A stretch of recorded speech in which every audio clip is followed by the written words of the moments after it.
The atrocity. Varkesh, Outer Fringe World, Chakari Occupation Zone. Terran Standard Year, 2487. The sky above Varkesh bled orange and black, a swirling mix of firestorms and ashen clouds. The planet had been beautiful once. Forests of violet glass trees, rivers that shimmered like molten silver, but war left no room for wonder. Captain Maya Rourke crouched behind a shattered wall of ferrocrete, rifle braced against her shoulder. Dirt smeared across her cheek, blood trickling from her temple. She peered through the cracked visor of her combat helmet. "Status," she barked. "For left." "Counting you, Cap," replied Sergeant Halloran, voice tense in her comms. "We're boxed in." Chakari patrols to the north and east. No sign of evac. Maya cursed under her breath. They were supposed to rendezvous with Delta Company 3 clicks west. Instead, they'd walked into a trap.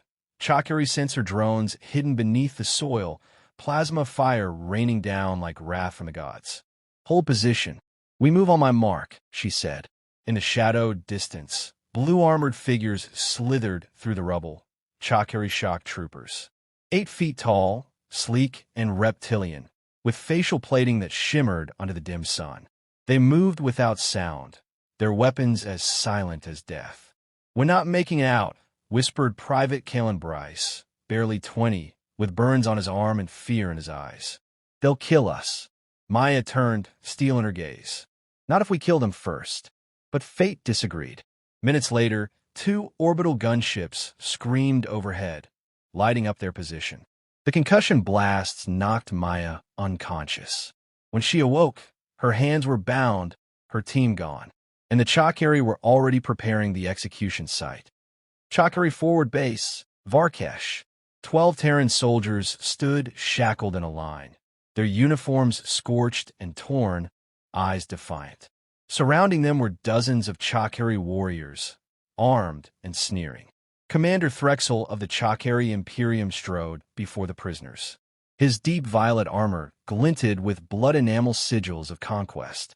He stopped in front of Lieutenant Kalen Bryce, who stood trembling but upright. "You are the filth of a lesser race," Threxel hissed, voice translated through a hovering interpreter drone. "Your existence offends the stars, and yet you wage war against your betters." Bryce spat at the commander's feet. Threxel backhanded him, claws drawing blood. "Execute them all," he ordered. A Chakari aide hesitated. "Commander, Galactic Codes prohibit." "I said execute them."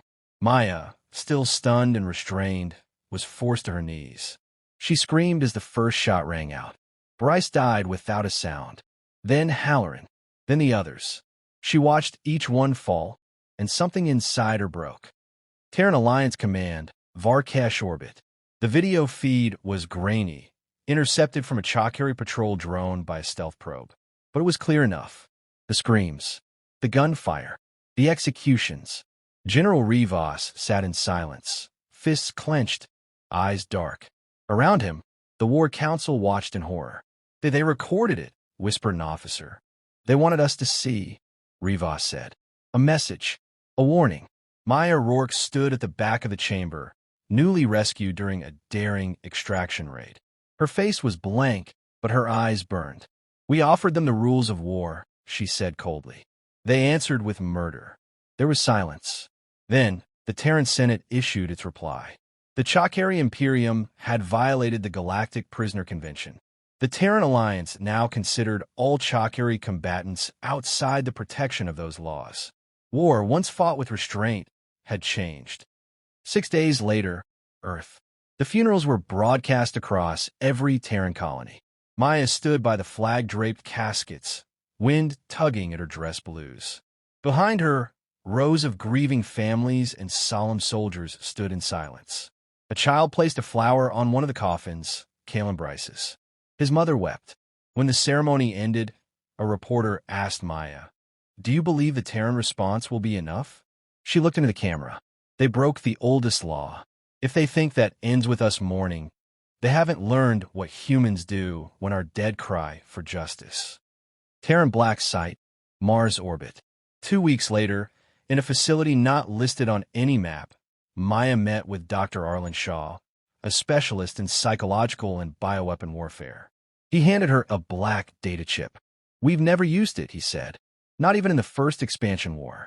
It's not a weapon. It's a message." Maya studied the chip, then looked him in the eye. "They executed my people like animals. What's on this chip?" He smiled faintly. "A mirror. When they see it, they'll see themselves. And they'll beg to unsee it." The retaliation. Chakari High Orbit, Command Citadel, Scar S Reach. Terran Standard Year 2487 to 23 days after the atrocity. Commander Threxel admired the cold expanse of space from the Citadel's observation deck. Below, the scorched surface of Varkash flickered with blue flames. Planetary purification efforts, they called it. He had no regrets. Humans were a feral breed. They had to be shown dominance. The execution had been a warning. He expected fear. Instead, he got silence. The kind of silence predators make when they're stalking. Terran stealth frigate, TSV Black Echo. In the vacuum beyond Chakari's sensors, a black, angular craft drifted like a ghost. The Black Echo was built for one thing: asymmetric vengeance. Captain Maya Rourke stood on the bridge, armor sealed, her expression stone. Her team, 30 elite soldiers in void black exosuits, waited in silence.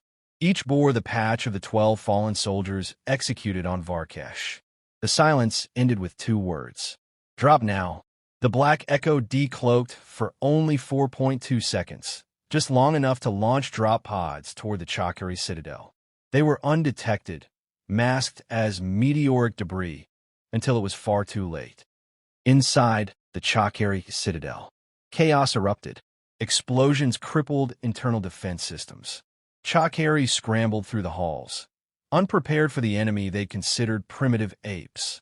The Terrans moved like shadows, neural-linked, whisper-silent. Maya's boots hit the polished floor of the command hall with finality. Her HUD pinged a match. Threxel's biosignature, Level 3, Command Core. She turned to her second-in-command, Lieutenant Voss.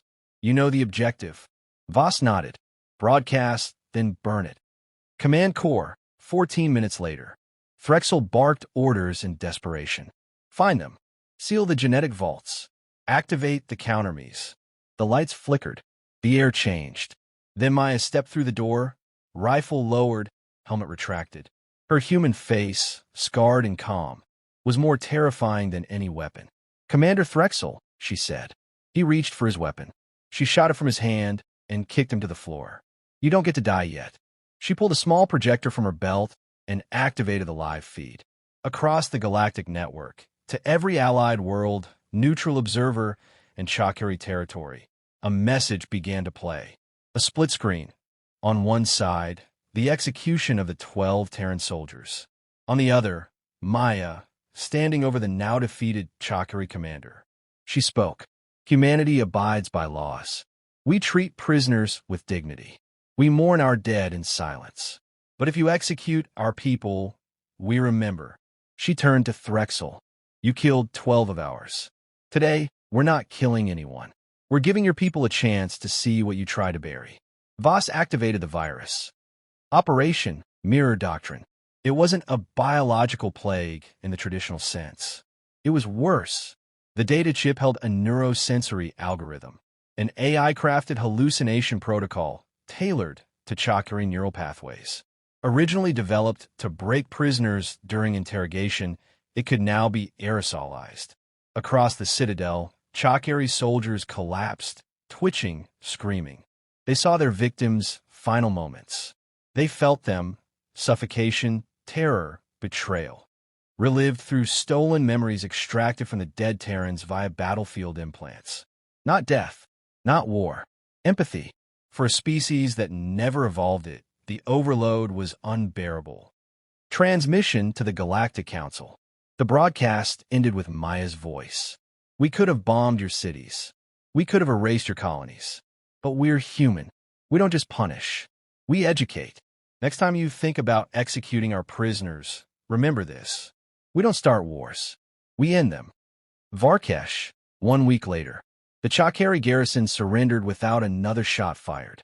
Those affected by the virus refused to fight again. Others defected, demanding asylum. The Galactic Council voted unanimously to censure the Chakari Imperium for war crimes.